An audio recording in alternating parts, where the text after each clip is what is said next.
আসসালামু আলাইকুম। আজকে একটি মজাদার ডিম ভুনা করে দেখাবো আপনাদেরকে। প্রথমে গরম একটি হাঁড়ির মধ্যে তেলটা গরম করে পেঁয়াজ কুচি ছেড়ে দিচ্ছি। যতক্ষণ পর্যন্ত পেঁয়াজটা বাদামি কালার না হচ্ছে ততক্ষণ পর্যন্ত পানি দিব না। এরপর সামান্য একটু পানি দিয়ে দিচ্ছি নাড়াচাড়া করে। তারপর এখানে একটু আদা রসুন দিয়ে দিচ্ছি, একটু লবণ দিয়ে দিচ্ছি। তারপর ভালো করে মশলাটা ভালো করে কষাবো, নাড়াচাড়া করে ভালো করে কষিয়ে নিব।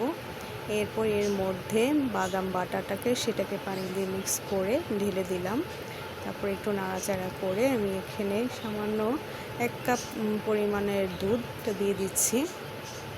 যেহেতু আমি এটা ঝাল করে খাবো তাই কাঁচামরিচ দিয়ে দিলাম সাদা ভুনার মতো। কাঁচামরিচ দিয়ে সেটা নেড়ে চেড়ে নিয়ে নিচ্ছি। আরেকটি কড়াইয়ের মধ্যে আমি ডিমগুলো সিদ্ধ করে অর্ধেক করে ভেজে নিচ্ছি। সামান্য একটু তেল দিয়ে ডিমগুলো ভেজে নিচ্ছি এপিট ওপিট করে। এদিকে আমার কষানোর ভাবটাও চলে এসেছে, একটা গ্রাম সুন্দর আসছে, যদিও আপনারা পাচ্ছেন না, তবুও সেটা নেড়ে চেড়ে এবং ডিমগুলো আমি উল্টিয়ে নিলাম। ডিমগুলো সুন্দর একটি কালার চলে আসছে এবং ভিতর থেকেও ভাজা হয়ে গিয়েছে।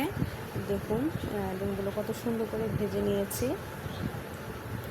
এখন ডিমগুলো তুলে একটা আলাদা বাটিতে রাখবো এবং সেই কড়াইটার মধ্যে যখন একটু তেল তেল ভাব উপরের দিকে চলে আসবে আস্তে আস্তে করে ডিমগুলো একটি একটি করে ছড়িয়ে দিয়ে দেব, যাতে ডিমের মধ্যে মশলাগুলো ঢুকে যায় এবং দেখতেও খুব বেশি সুন্দর লাগে।